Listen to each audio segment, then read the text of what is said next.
चलिए अब बैठिए आप। कोलिगेटिव वाला डेफिनेशन इन्होंने ठीक दिया। कोलिगेटिव प्रॉपर्टी किसी भी सॉल्यूशन का वैसा प्रॉपर्टी नहीं जो सॉल्यूशन में उपस्थित सॉल्यूट पार्टिकल्स के संख्या पे डिपेंड करता है, नहीं उसके नेचर पे डिपेंड नहीं करता है। ध्यान रखना है, ये हम लोग को बताया गया था। नहीं, that property of solution which only depends upon the number of solute particles present in the solution does not depend upon the nature of the solute particles, ऐसे हम लोग बताए थे। फिर हम लोग बोलते कोलिगेटिव प्रॉपर्टीज जो हैं वो कितने प्रकार के हैं। चलिए, टाइप्स ऑफ कोलिगेटिव प्रॉपर्टीज नहीं याद है? ये कब तक बहाना नहीं आए थे? बोलिए आपके पास क्या आंसर है? नहीं आए थे, आए थे? नहीं याद है? नहीं आए थे, नहीं आए थे। बहुत अच्छा कर रहे हैं, रेगुलर एकदम मेंटेन कीजिए। पीछे बैठ जाइए आप। टाइप्स ऑफ कोलिगेटिव प्रॉपर्टीज,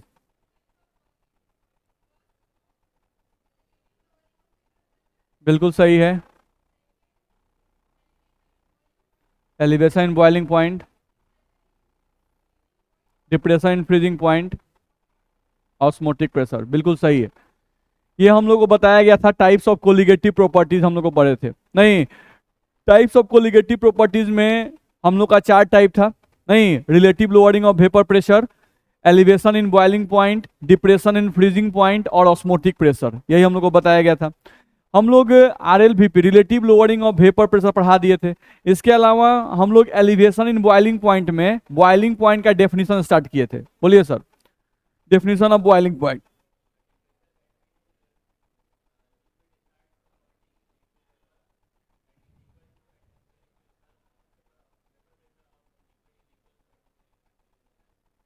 ठीक है, बैठिए। सही बोला इन्होंने। नहीं, बॉइलिंग पॉइंट का मतलब होता है कि that the temperature at which vapour pressure of any liquid, vapour pressure of any liquid is equals to atmospheric pressure. नहीं, vapour pressure of any liquid is equals to atmospheric pressure, that temperature is called as boiling point of liquid. ये हम लोग को बताया गया था। इतना ही ना पढ़ाए थे हम लोग। चलो अब आगे बढ़ते हैं थोड़ा सा हम लोग। देखो तो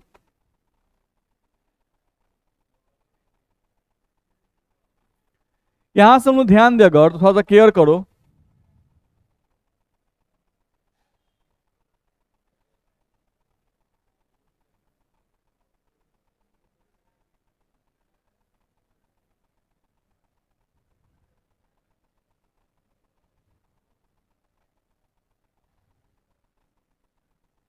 चल, यहां से हम लोग ध्यान दें तो मान लो ये जो आपका लाइन है, ये लाइन रिप्रेजेंट कर रहा है टेम्परेचर को, ठीक है। और ये जो लाइन है वो रिप्रेजेंट कर रहा है वेपर प्रेशर को।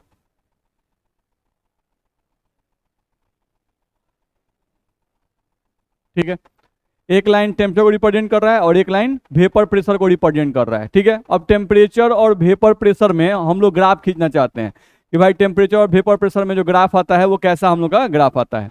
चलो हम लोग ये बात बहुत अच्छे तरीके से जानते हैं, नहीं कि किसी भी लिक्विड का जो वेपर प्रेशर होता है वो एटमॉस्फेरिक प्रेशर से कम होता है। ध्यान रखना है, vapour pressure of any liquid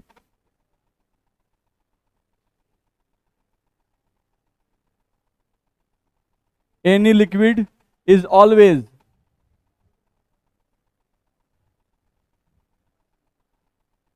less than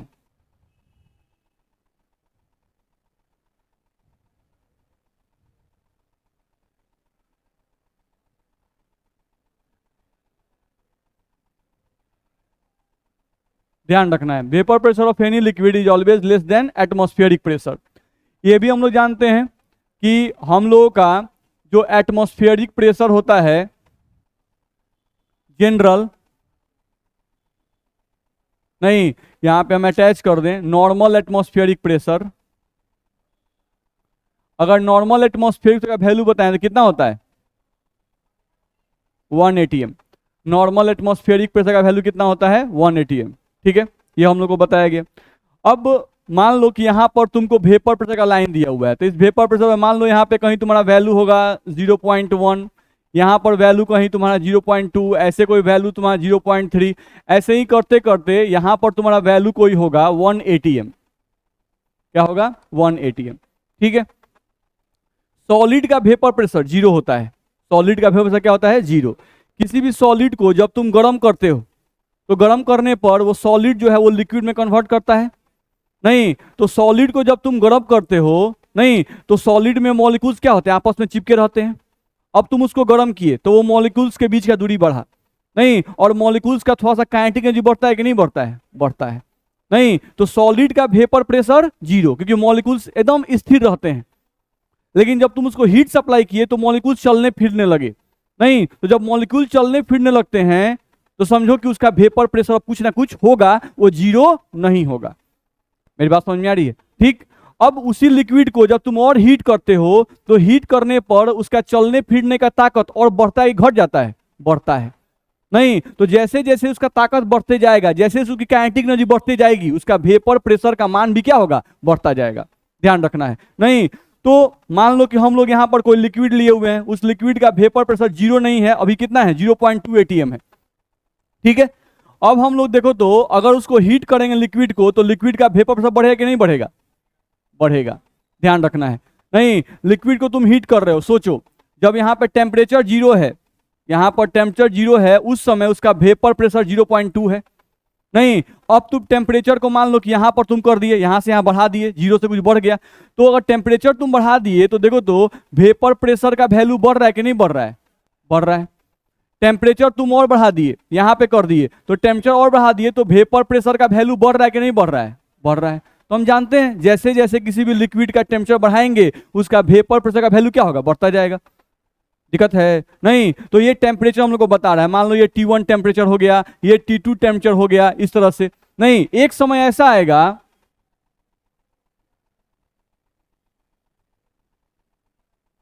एक समय ऐसा आएगा जब ये जो लिक्विड आप लिए हुए हैं, ये क्या है आपका, ये आपका लिक्विड है, इस लिक्विड का आप टेम्परेचर बढ़ाते गए, इसका वेपर प्रेशर बढ़ता गया, बढ़ता गया, बढ़ता गया, बढ़ता गया, बढ़ता गया। अच्छा एक समय ऐसा आएगा, एक ऐसा टेम्परेचर आएगा जिस टेम्परेचर पर इसका वेपर प्रेशर 1 atm के बराबर हो गया, और ये 1 atm क्या होता है, एटमॉस्फेरिक प्रेशर। ये 1 atm होता है आपका एटमॉस्फेरिक प्रेशर। नहीं तो जिस टेम्परेचर पर लिक्विड का वेपर प्रेशर 1 atm के बराबर हो जाए, अर्थात एटमॉस्फेरिक प्रेशर के बराबर हो जाए, इसी टेम्परेचर को, इस टेम्परेचर को हम लोग क्या कहेंगे, boiling point of this liquid या boiling point of that liquid. मेरी बात समझ में आ रही है? इसमें दिक्कत है? नहीं तो ये ग्राफ से रिप्रेजेंट किया जाता है कि ग्राफ में बताओ क्या T1 टेम्परेचर इस लिक्विड का बॉइलिंग पॉइंट है क्या, नहीं। T2 है क्या, नहीं। क्यों? क्योंकि हम लोग को बॉइलिंग पॉइंट का डेफिनेशन दिया गया है, वह टेम्परेचर जिस टेम्परेचर पर किसी भी लिक्विड का वेपर प्रेशर एटमॉस्फेरिक प्रेशर के बराबर हो जाए। नहीं तो नॉर्मल एटमॉस्फेरिक प्रेशर का वैल्यू कितना होता है 1 atm, नहीं तो हम इस टेम्परेचर को बढ़ाते गए तो इसका वेपर प्रेशर का वैल्यू भी बढ़ता गया। एक ऐसा टेम्परेचर आ गया जिस टेम्परेचर पर इस लिक्विड का वेपर प्रेशर 1 atm के बराबर आ गया। नहीं तो जिस टेम्परेचर पर इस लिक्विड का वेपर प्रेशर 1 atm के बराबर आएगा, वही टेम्परेचर यानी यही टेम्परेचर क्या कहलाएगा, boiling point of that liquid. बोलो दिक्कत है? नहीं अगर ये लिक्विड वाटर होता तो यहां पर बॉइलिंग पॉइंट का वैल्यू 100 डिग्री सेल्सियस आता। नहीं अगर ये लिक्विड पेट्रोल होता तो इसका बॉइलिंग पॉइंट 30 डिग्री सेल्सियस आता। आता कि नहीं आता? ध्यान रखना है। नहीं तो ये हो गया boiling point of that liquid. चलो अगर हम इसको रिप्रेजेंट करें T0 से, ऐसे क्या लिखा जाए T0, तो जैसे ही जीरो आता है, याद है जीरो रिप्रेजेंट करता है प्योर, जैसे P0 था तो P पर जीरो यानी vapour pressure of pure liquid. ऐसा ही अगर T0 आ गया तो इसको हम लोग बोलते हैं boiling point of pure liquid, यानी इस लिक्विड में अभी आप कुछ मिलाए हुए नहीं हैं, इस लिक्विड में अभी कुछ नहीं मिला, एकदम प्योर लिक्विड है आपका। ठीक है, तो इस ग्राफ में कोई दिक्कत?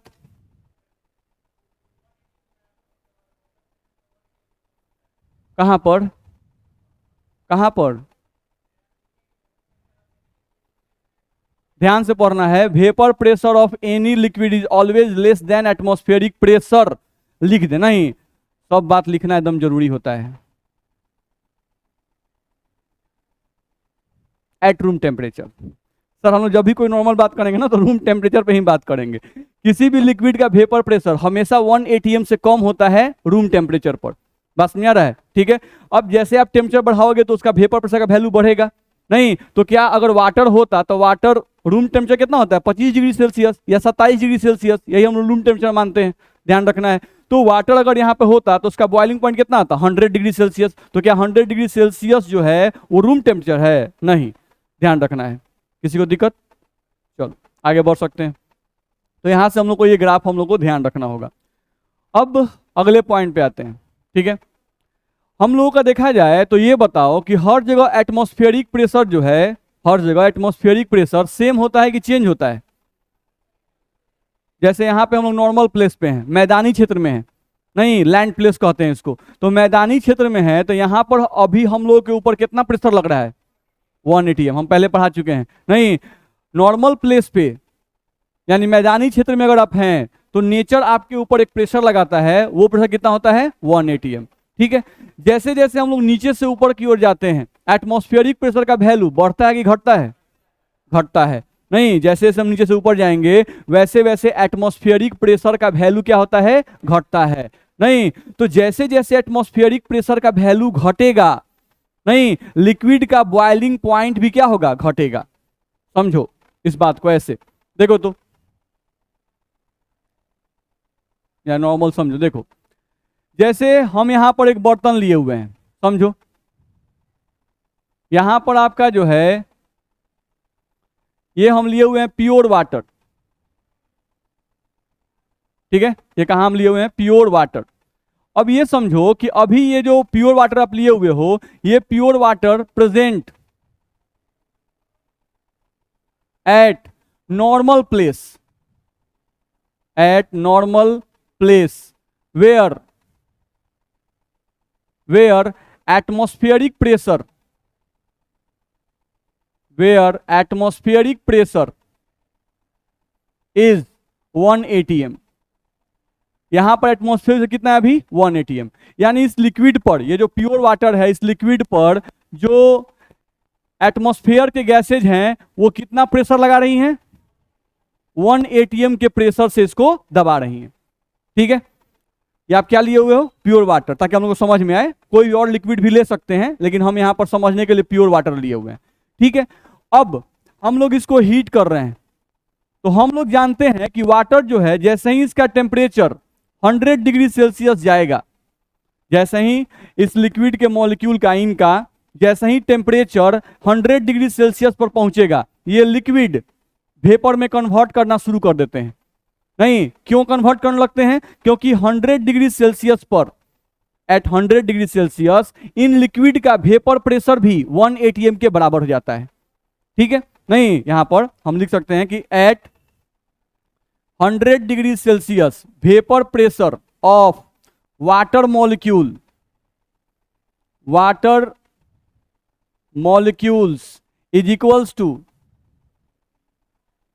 Is equals to 1 atm। ध्यान रखना है।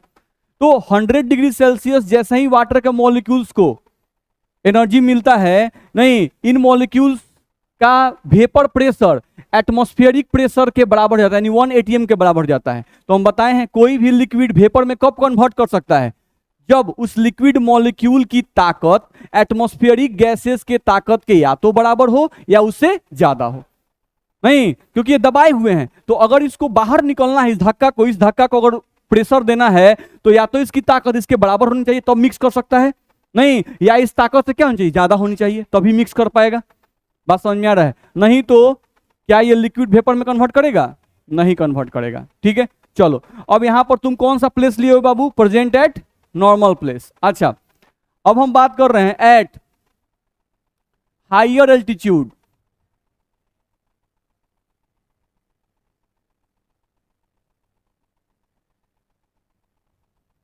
आ जाओ, हायर एल्टीट्यूड। तो हायर एल्टीट्यूड पे क्या होता है? प्रेशर बढ़ता है, घट जाता है? घट जाता है। नहीं, एट हायर एल्टीट्यूड प्रेशर यानी कि atmospheric pressure decreases from 1 atm। 1 atm से प्रेशर क्या हो गया? कम हो गया। नहीं, हाई अल्टीट्यूड पे, at high altitude atmospheric pressure decreases from 1 atm। मान लेते हैं, नहीं हम लोग मान लेते हैं कि let the atmospheric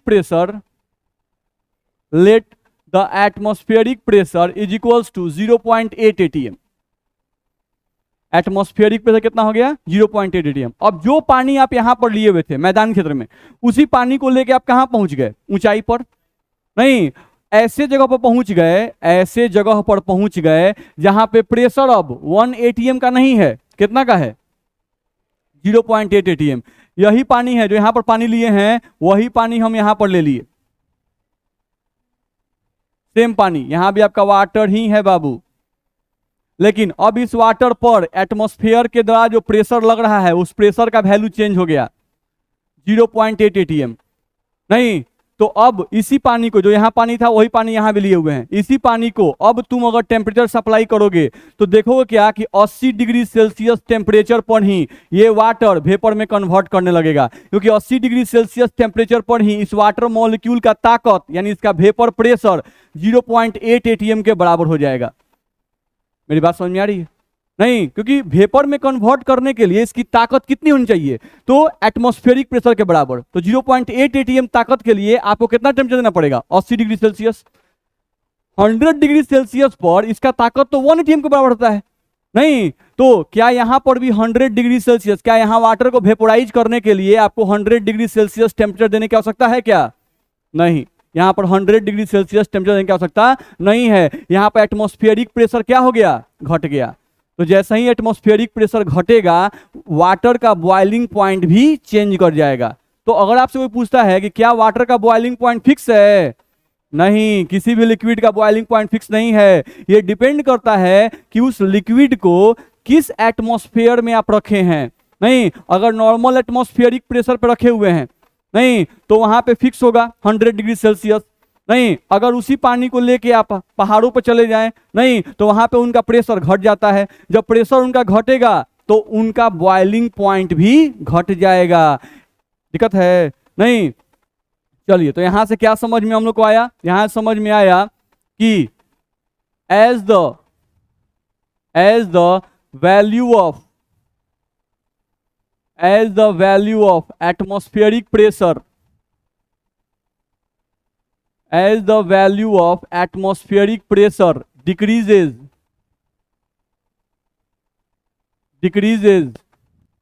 boiling point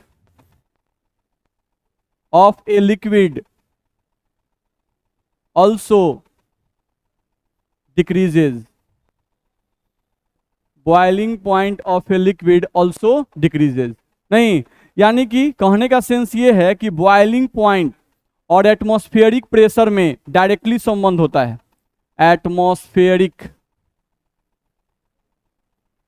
pressure, boiling point और एटमॉस्फेरिक प्रेशर जो है, इन दोनों में ध्यान रखना है बाबू कि इन दोनों में क्या संबंध होता है? सीधा संबंध होता है। यानी कि एटमॉस्फेरिक प्रेशर बढ़ेगा तो लिक्विड का बॉइलिंग पॉइंट भी बढ़ेगा। ध्यान रखना है। अगर एटमॉस्फेरिक प्रेशर घटेगा तो बॉइलिंग पॉइंट ऑफ लिक्विड भी घटेगा। बस में आ रहा है? नहीं, उसी बात को हम लोग यहां पर बोल रहे हैं कि if atmospheric pressure increases then boiling point of a liquid also increases. बोल सकते हैं कि नहीं बोल सकते हैं? तो ये बात ध्यान रखना है। नहीं, तो बॉइलिंग पॉइंट जो है वो टोटली किसी भी लिक्विड का डिपेंड करता है एटमॉस्फेरिक प्रेशर पर। सही बात है भाई। एटमॉस्फेरिक प्रेशर का मतलब क्या? धक्का, दाब लगाया गया, दबाया गया है। नहीं, तो अगर लिक्विड को ज्यादा दबाए रखिएगा तो उसको वेपर में कन्वर्ट करने के लिए ज्यादा एनर्जी से बाहर निकलना पड़ेगा, उसको ज्यादा एनर्जी गेन करना पड़ेगा। नहीं, और उसी लिक्विड को आप कम प्रेशर से दबाए हुए हैं तो उसको तो थोड़ा ही सा धक्का लगाना पड़ेगा और वो ऊपर कन्वर्ट कर जाएगा। तो वहां पे कम ही एनर्जी गेन करके वो वेपर में कन्वर्ट कर जाएगा। तो जैसे जैसे एटमॉस्फेरिक प्रेशर घटाते जाइएगा, लिक्विड का बॉइलिंग पॉइंट क्या हो जाएगा? घटता जाएगा। मेरी बात समझ में आ रही है? नहीं, तो ये हम लोग को ध्यान रखना होगा। चलो, यानी इसका ग्राफ हम लोग समझ सकते हैं। देखो तो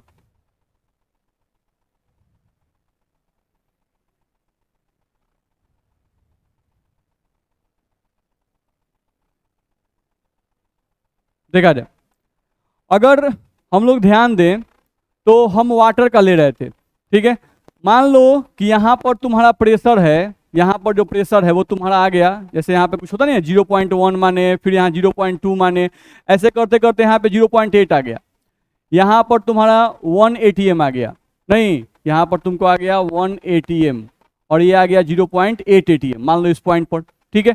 ये जो प्रेशर है वो तुम मान लिए कहां पर, at higher altitude, at higher altitude पे ये प्रेशर है, और ये कहां है, एट नॉर्मल प्लेस, ये तुमको है एट नॉर्मल प्लेस, ठीक है। अब तुम ग्राफ खींचे, लिक्विड का वेपर प्रेशर 0.2 था और इसका ग्राफ तुम ऐसे खींच दिए, ग्राफ तुम्हारा आ गया, ठीक है। अब इस ग्राफ में तुम चेक करो, इस ग्राफ में तुम चेक करो, चलो अभी जब यहां पर ध्यान दो, यहां पर प्रेशर क्या है, वेपर प्रेशर 0, यहां पर अभी वेपर प्रेशर क्या है, 0, तो वेपर प्रेशर 0 है उस समय, सॉरी वेपर प्रेशर हम बोल रहे हैं, उल्टा ही बोल रहे हैं, ध्यान रखना है। ये लाइन क्या जी का है, टेम्परेचर का, और ये लाइन क्या जी का है, वेपर प्रेशर का। तो इस पॉइंट पर टेम्परेचर क्या है, 0, तो जब टेम्परेचर 0 है उस समय वेपर प्रेशर का वैल्यू कितना है, 0.2 है कि नहीं है। अब तुम टेम्परेचर बढ़ा दिए, यहां पर कर दिए, यहां से लेकर यहां कर दिए, तो देखो तो वेपर प्रेशर का वैल्यू भी क्या हो गया, पहले से बढ़ा कि नहीं बढ़ा, बढ़ गया।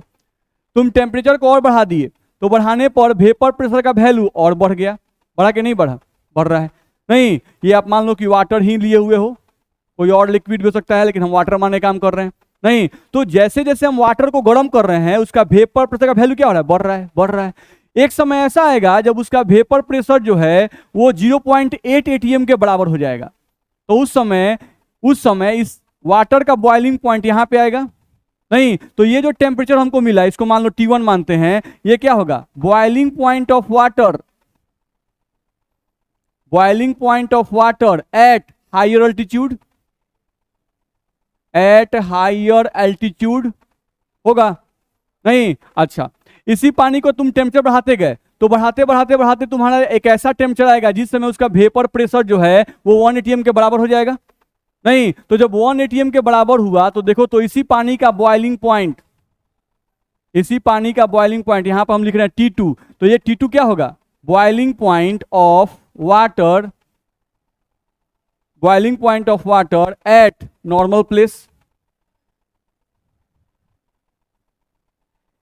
बोलो।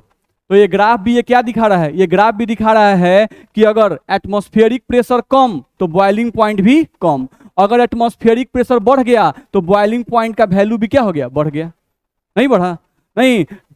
हायर अल्टीट्यूड पे बॉइलिंग पॉइंट है यहां से लेकर यहां तक, ये वाला, नहीं, और जैसे ही एटमॉस्फेयर बढ़ा अब बॉइलिंग पॉइंट कहां से कहां तक हो गया, यहां से लेकर यहां तक, बात समझ में आ रहा है, नहीं तो जैसे जैसे आपका एटमॉस्फेरिक प्रेशर चेंज करेगा लिक्विड का बॉइलिंग पॉइंट भी चेंज करेगा। तो अगर कोई बोलता है आपसे कि भाई किसी भी लिक्विड का बॉइलिंग पॉइंट फिक्स है कि नहीं फिक्स है, नहीं तो आप बोलिए कि फिक्स नहीं है, ये डिपेंड करता है कि उस लिक्विड को किस एटमॉस्फेरिक प्रेशर में रखा गया है। अगर एटमॉस्फेरिक प्रेशर कांस्टेंट तो लिक्विड का बॉइलिंग पॉइंट भी कांस्टेंट, अगर एटमॉस्फेरिक प्रेशर चेंज करेगा तो लिक्विड का बॉइलिंग पॉइंट भी चेंज करेगा।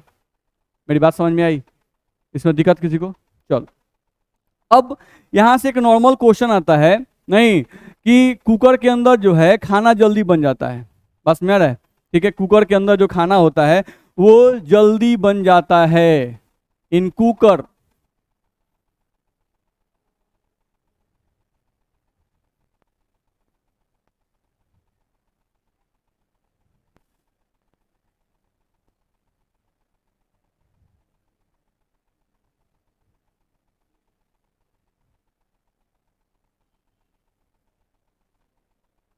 ध्यान रखना है।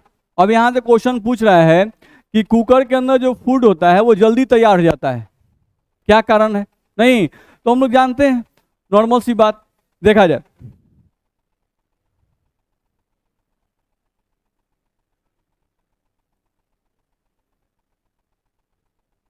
ये हम लोग कुकर है,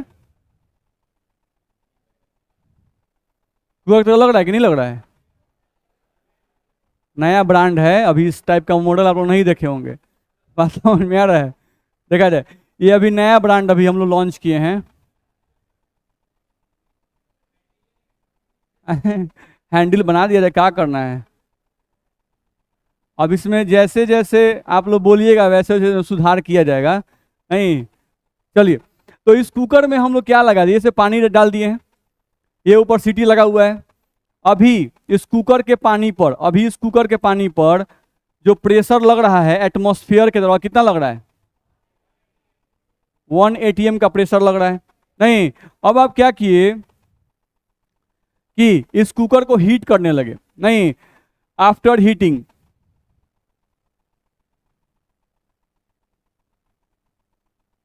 चलो, अभी इस कुकर के अंदर सिर्फ कौन से गैस हैं? Atmospheric gases. नहीं, एटमॉस्फेरिक गैसेज हैं, और उन गैसेज के द्वारा पानी पर एक प्रेशर लगाया जा रहा है, एक दबाव लगाया जा रहा है, जो कितने का है? 1 atm का है। ठीक है, ये पानी है, हम यहां लिख दें कि ये वाटर है। ठीक है, अब इसी कुकर को फिर से देखते हैं यहां पर।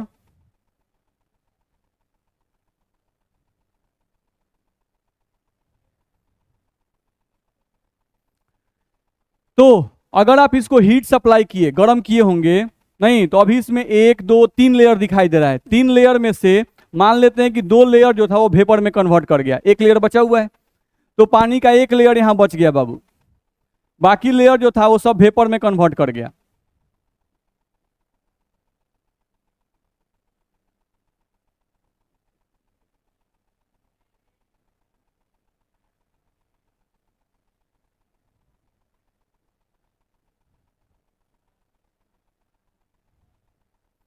बाकी जितना भी लेयर था वो सब वेपर में कन्वर्ट कर गया, सिर्फ 1 लेयर आपका बचा हुआ है पानी का। ठीक है, तो ये बताओ कि पहले जो यहाँ पर 3 लेयर पानी का था उस पर प्रेशर लग रहा था 1 atm। ठीक है, तो उस समय इस बर्तन में सिर्फ कौन से गैसेस थे? सिर्फ एटमॉस्फेरिक गैसेस थे। कौन से गैसेस? एटमॉस्फेरिक गैसेज इसमें प्रेजेंट थे, और एटमॉस्फेरिक गैसेज ही इस पानी पे प्रेशर लगा रहे थे। ठीक है, कुकर बंद है ना, खुला हुआ नहीं है। नहीं, यानी जो भी पानी वेपर में कन्वर्ट कर रहा है, इसमें का जो भी 2 लेयर वेपर में कन्वर्ट किया, क्या वो सब बाहर निकल गया है? नहीं, अभी सीटी उठा नहीं है, ध्यान रखना है। नहीं, तो अभी आपका सभी पानी, नहीं, 2 लेयर जो वेपर में कन्वर्ट किया वो वेपर बाहर नहीं निकला है, कुकर के अंदर ही है। तो अब इस कुकर के बर्तन के अंदर कौन कौन से गैसेज हैं? एक एटमॉस्फेरिक गैसेज, और बोलो, और एक वाटर वेपर, और एक आपके हो गए वाटर वेपर। तो अब इस बर्तन में 2 गैसेज हो गए, नहीं, और वो गैसेज बाहर नहीं निकले हैं। तो अब ये सब गैसेज मिलकर इस बचे हुए पानी पर प्रेशर लगाएंगे कि नहीं लगाएंगे? लगाएंगे, क्योंकि वो बाहर नहीं निकल रहे हैं। नहीं, तो उनको बाहर निकलने का मन है लेकिन बाहर निकल नहीं पा रहे हैं, तो वो क्या करेंगे? इस बर्तन को धक्का मारेंगे, ऊपर धक्का मारेंगे, पानी को दबाएंगे। दबाएंगे नहीं दबाएंगे? दबाएंगे। नहीं, तो अब इस पानी में सोचो कि एक प्रेशर था P बराबर 1 atm, यानी इस पानी पर एक प्रेशर लग रहा था 1 atm का लग रहा था, और इसी पानी पर, इसी बचे हुए पानी पर अब एक और प्रेशर लगेगा। जो वाटर वेपर है वो भी एक प्रेशर लगाएंगे, वो प्रेशर हम मान लिए कि आपको लग रहा है 0.2 atm का, यानी प्रेशर थोड़ा सा बढ़ गया। तो अब इस बचे हुए पानी पर ध्यान रखना, इस पानी पर टोटल प्रेशर था 1 atm, इस पानी पर अब टोटल प्रेशर कितना हो गया? इस पानी पर अब टोटल प्रेशर कितना हो गया? टोटल प्रेशर हो गया 1.2 atm। तो इस पानी के लिए ये जो कुकर, इस पानी के लिए ये जो कुकर का ऊपर का स्पेस है यही ना एटमॉस्फेयर है जी। नहीं, तो एटमॉस्फेरिक प्रेशर यानी इस पानी पर लगने वाला प्रेशर बढ़ गया। तो इस पानी पर लगने वाला अगर प्रेशर बढ़ गया तो इस पानी का बॉइलिंग पॉइंट बढ़ेगा कि नहीं बढ़ेगा? बढ़ेगा। आप जानते हैं कि जब पानी के ऊपर 1 atm का प्रेशर लगता है उस समय पानी का बॉइलिंग पॉइंट कितना होगा? 100 डिग्री सेल्सियस। नहीं, अब उसी पानी पर प्रेशर पहले 1 atm था तो उस समय पानी का बॉइलिंग पॉइंट 100 डिग्री सेल्सियस। अब उसी पानी पर प्रेशर बढ़ गया, नहीं 1.2 हो गया, तो अब इसी पानी का बॉइलिंग पॉइंट हो जाएगा 120 डिग्री सेल्सियस। कितना हो जाएगा? 120 डिग्री सेल्सियस। तो यहां पर जो आपका पानी होगा इस पे प्रेशर इंक्रीज कर गया, ध्यान रखना है। हम लोग बोलेंगे कि यहाँ पर प्रेशर इंक्रीज कर गया, एटमॉस्फेरिक प्रेशर, क्योंकि कुकर के बर्तन के अंदर जो एटमॉस्फेयर है वही इस पानी के लिए इसका एटमॉस्फेयर है, ध्यान रखना है। तो यहाँ पर आपका एटमॉस्फेरिक प्रेशर इनसाइड कुकर, हम यहाँ लिख सकते हैं इनसाइड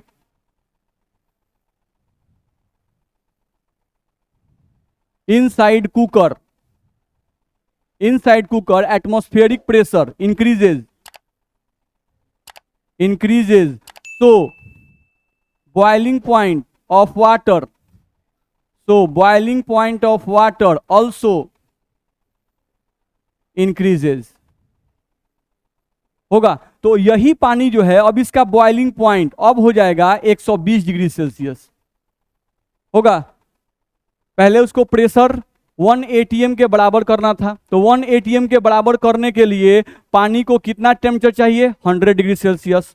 नहीं, अब उसी बचे हुए पानी, कुछ पानी वेपर में कन्वर्ट किया लेकिन वो पानी कुकर से बाहर नहीं निकला, तो वो वेपर और पहले से प्रेजेंट एटमॉस्फेरिक गैसेस दोनों मिलके अब बचे हुए पानी पे प्रेशर लगाने लगे। तो जब दोनों मिलके बचे हुए पानी पे प्रेशर लगाएंगे तो बचे हुए पानी पर प्रेशर बढ़ गया। जब बचे हुए पानी पे प्रेशर बढ़ जाएगा तो अब बचे हुए पानी को वेपर में कन्वर्ट करने के लिए ज्यादा हीट चाहिए, तो वही पानी अब ज्यादा हीट एब्जॉर्ब करने लगेगा।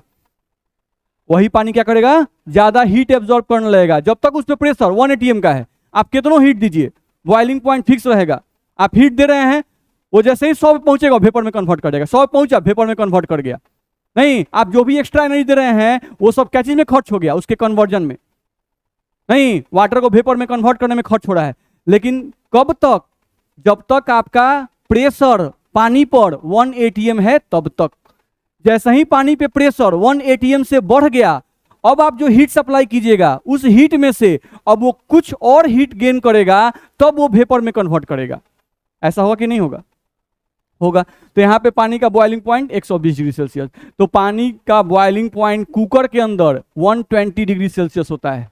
कुकर के अंदर पानी का बॉइलिंग पॉइंट कितना होता है, 120 डिग्री सेल्सियस होता है। नहीं, नॉर्मल अगर तसला तसली में बना रहे हैं तो वहां पर बॉइलिंग पॉइंट कितना, 100 डिग्री सेल्सियस। तो खाना को आप 100 डिग्री सेल्सियस वाले बर्तन में रखिए और खाना को 120 डिग्री सेल्सियस वाले टेम्परेचर में रखिए। नहीं तो किसमें खाना जल्दी बनेगा, 120 डिग्री सेल्सियस वाले में खाना क्या होगा, जल्दी बनेगा। नहीं तो कोई पूछता है कि नॉर्मल बर्तन जो होता है उसमें वाटर का बॉइलिंग पॉइंट क्यों 100 डिग्री सेल्सियस और कुकर के अंदर क्यों बॉइलिंग पॉइंट आपका 120 डिग्री सेल्सियस। तो आप बोलिए कि नॉर्मल बर्तन में सिर्फ नॉर्मल गैसेज यानी एटमॉस्फेयर की गैसेज के द्वारा पानी पे प्रेशर लगता है और वो प्रेशर 1 एटीएम के बराबर होता है। नहीं, जबकि कुकर के अंदर नॉर्मल गैसेस के द्वारा भी प्रेशर लगता है और साथ साथ जो पानी वेपर में कन्वर्ट करते हैं वो वेपर भी बचे हुए पानी पे प्रेशर लगाते हैं। इसलिए नहीं, सभी पानी का नहीं, लेकिन कुछ पानी का बॉइलिंग पॉइंट बढ़ जाता है। जैसे ही कुछ पानी का बॉइलिंग पॉइंट बनेगा, खाना को ज्यादा हीट मिलेगा, ज्यादा एनर्जी मिलेगा। नहीं तो ज्यादा एनर्जी जब उसको कम ही समय पे मिलने लगेगा तो खाना जल्दी बनेगा। बनेगा कि नहीं बनेगा, मेरी बात समझ में आ रही है। नहीं तो समझ में जैसे जैसे आया वैसे वैसे इसका आंसर ढंग से अरेंज करके लिख के लाना है। बस में रहा है, हम आपको सिंपली समझा दिए, तो आपको बढ़िया से लिखना होगा। नहीं कि कुकर के अंदर प्रेशर क्यों बढ़ जाता है, आप डिटेल से लिखेंगे। बस में रहा है ना। नहीं, आपको ये लिखना पड़ेगा सब बात कि initially in cooker only atmospheric gases are present, due to this reason only 1 atm pressure act on the water. नहीं, as we supply heat, नहीं, some water molecules converted into vapor but that molecules does not go outside the container. Due to this reason the on remaining water vapor pressure या total pressure on remaining water increases. नहीं, total due to increase in total pressure, due to increase in total pressure boiling point of water also increases. नहीं, due to this reason food molecules क्या बोलते हैं, food molecules ग्रहण करना क्या बोलते हैं, gain more heat in less time. Due to this reason हम लोग का क्या होता है, खाना जल्दी पक जाता है, फूड बिकम्स रेडी क्विकली। दिखा जाएगा। तो इसको बढ़िया से अरेंज करके आप लिख के लाएंगे, बस में है ना, कल हम आपसे सुनेंगे। चलिए, तो यहां से हम लोग को ये समझ में आ गया कुकर के अंदर खाना जल्दी क्यों बनता है, इतना में दिक्कत नहीं ना है। चलिए आगे बढ़े, दूसरे पॉइंट पे आ जाए।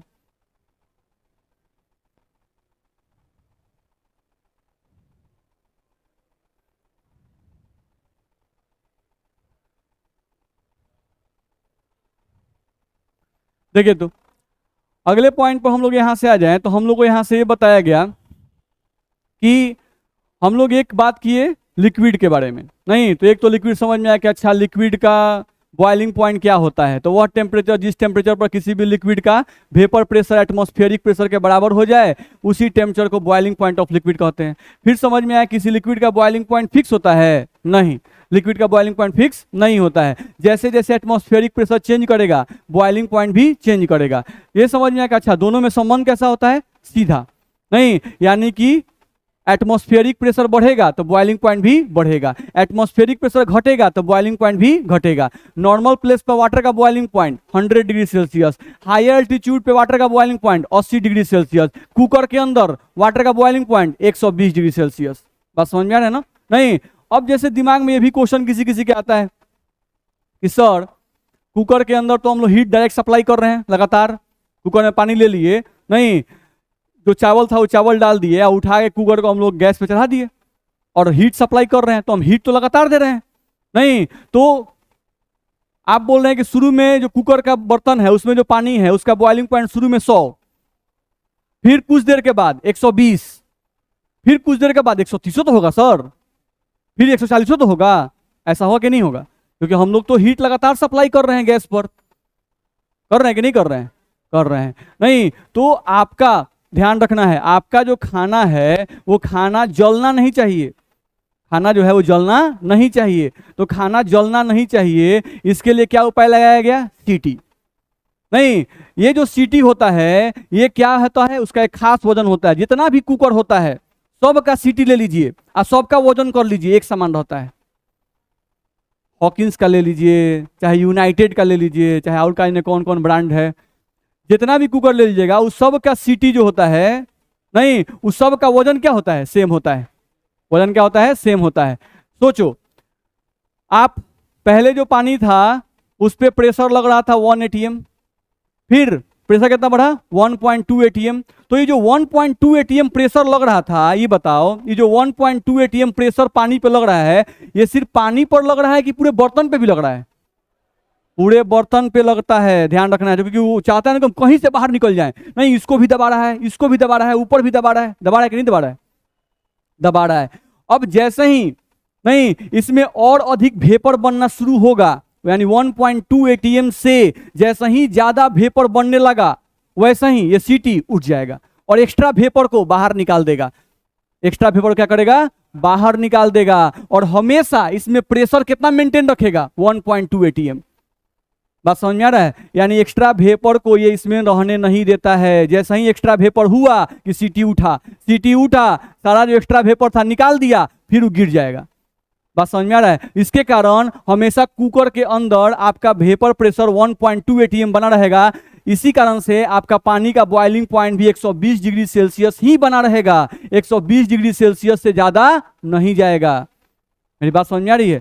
नहीं तो दिमाग में आता है सर 130 140 तनी बेसिए बढ़ा दिया जाए, तो बढ़ा दिया तो खाना जल जाएगा। बुझा रहा है ना? नहीं, अभी नहीं कि सर ऊपर से रुके कुकरवा को सीटिया को तनी बांध देते हैं, तनी और जल्दी खाना बन जाएगा। नहीं तो ऊपर से बांध दीजिएगा तो खाना जल जाएगा, क्योंकि आपके खाने को एक रिक्वायर्ड अमाउंट ऑफ हीट चाहिए इन ए रिक्वायर्ड टाइम। नहीं, उचित समय पर उचित हीट चाहिए। बस में रहे है? नहीं तो ये हम लोग को ध्यान रखना होगा। तो टेम्परेचर इंक्रीज नहीं करे, प्रेशर इंक्रीज नहीं करे, इसी के लिए क्या लगाया गया है? सीटी। ठीक है, ये बात दिमाग में होना चाहिए। चलिए देखो तो अच्छा हम लोग ये पढ़े हुए हैं ना,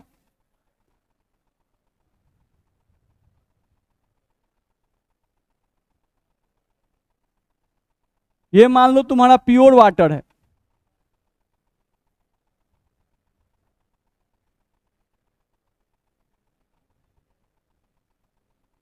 और इसमें वाटर प्लस शुगर है, पानी प्लस चीनी है। जितना पानी यहां पर है उतना ही पानी यहां पर भी है, लेकिन इस पानी में क्या प्रेजेंट है? चीनी का पार्टिकल भी प्रेजेंट है। चलो तो ये तुम्हारा जो है ये प्योर वाटर है, तो प्योर वाटर के वेपर प्रेशर को P0 से दिखाते हैं। ठीक है, और ये सॉल्यूशन है तो सॉल्यूशन के वेपर प्रेशर को PS से दिखाते हैं। अब कोई बोले कि प्योर वाटर और सॉल्यूशन में किसका वेपर प्रेशर ज्यादा? प्योर वाटर का वेपर प्रेशर ज्यादा, यानी P0 ग्रेटर देन PS। नहीं, इसका वेपर प्रेशर ज्यादा होता है, इसका वेपर प्रेशर कम होता है, ध्यान रखना है। ठीक, अब ग्राफ खींचते हैं, थोड़ा देखो तो, ध्यान दो।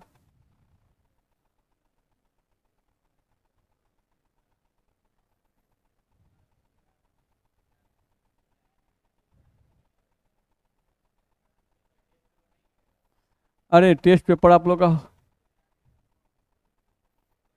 कल हम लोग थे नहीं, इसलिए थोड़ा सा बचा हुआ है आपका।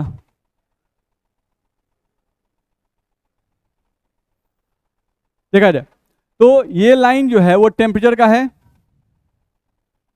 और ये लाइन जो है वो वेपर प्रेशर का है, समझो। अब अगर हमको मान लो कि हम यहां से खींच रहे हैं, ये एक लाइन खींच दिए और ये लिख दिए प्योर लिक्विड का, ये हो गया मान लो प्योर लिक्विड यानी प्योर वाटर का हम ग्राफ खींच दिए, ठीक है। अब हम सॉल्यूशन का ग्राफ खींचना चाहते हैं, ठीक है, सॉल्यूशन यानी ये वाला पानी प्लस चीनी, ठीक है। तो इन दोनों में आप ये बता चुके हैं हम लोग कि प्योर वाटर का वेपर प्रेशर ज्यादा, इसका वेपर प्रेशर, सॉल्यूशन का वेपर प्रेशर कम। नहीं, तो ये बताओ कि अब सॉल्यूशन का ग्राफ खींचना है तो ग्राफ हम यहां ऊपर से शुरू करें कि नीचे से शुरू करें? नीचे से नहीं, क्योंकि ये वेपर प्रेशर का लाइन है, जैसे जैसे ऊपर जाओगे वैसे वैसे वेपर प्रेशर का मान बढ़ता जाएगा। तो यहां से तुम प्योर लिक्विड का ग्राफ खींचे हो तो सॉल्यूशन का ग्राफ तो इससे नीचे ही ना होगा, क्योंकि सॉल्यूशन का वेपर प्रेशर प्योर लिक्विड से क्या होता है, कम होता है ना जी। तो यहां से हम लोग सॉल्यूशन का ग्राफ खींचना चाहते हैं। देखो ये हुआ हम लोग का किसका ग्राफ, सॉल्यूशन का ग्राफ हम लोग खींच दिए, इतना में दिक्कत, ठीक है। तो ये हो गया प्योर लिक्विड और ये हो गया सॉल्यूशन, ठीक। अब चलो हम लोग यहां पे मान लेते हैं कि यहां पर जो वैल्यू है तुम्हारा, यहां पर वैल्यू वो 1 atm के बराबर है। 1 atm का मतलब एटमॉस्फेरिक प्रेशर के बराबर है, ठीक है। चलो तो ये लाइन वेपर प्रेशर का है और ये लाइन टेम्परेचर का है। तो जैसे जैसे टेम्परेचर बढ़ाओगे वैसे वैसे वेपर प्रेशर क्या होगा, बढ़ता जाएगा। तो बढ़ रहा है, देखो प्योर लिक्विड का वेपर प्रेशर बढ़ रहा है और सॉल्यूशन का वेपर प्रेशर क्या हो रहा है, बढ़ रहा है, ठीक है। अब चलो हम लोग प्योर लिक्विड का बॉइलिंग पॉइंट चेक करना चाहते हैं। तो क्या करते हैं हम लोग, ऐसे डॉट डॉट डॉट डॉट लाएंगे और यहां पर पहुंचेंगे और यहां से नीचे लाएंगे।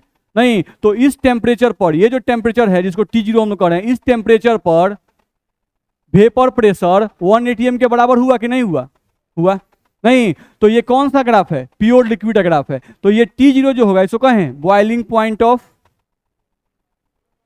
प्योर वाटर या प्योर लिक्विड। बोलो दिक्कत है, ठीक। अच्छा अब सॉल्यूशन का देखना है, तो चलो सॉल्यूशन का देखते, 1 atm से मैच करते, यहां पे टच कर रहा है, इसको लाके नीचे सटाते, ये आ गया TB से रिप्रेजेंट करते हैं। तो ये हो गया आपका बॉइलिंग पॉइंट ऑफ सॉल्यूशन, ये क्या हो गया, बॉइलिंग पॉइंट ऑफ सॉल्यूशन। तो अकॉर्डिंग टू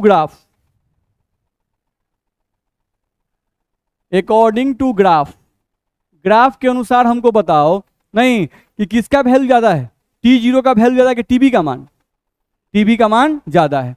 नहीं, TB ग्रेटर देन T0, नहीं तो TB का मतलब boiling point of solution greater than boiling point of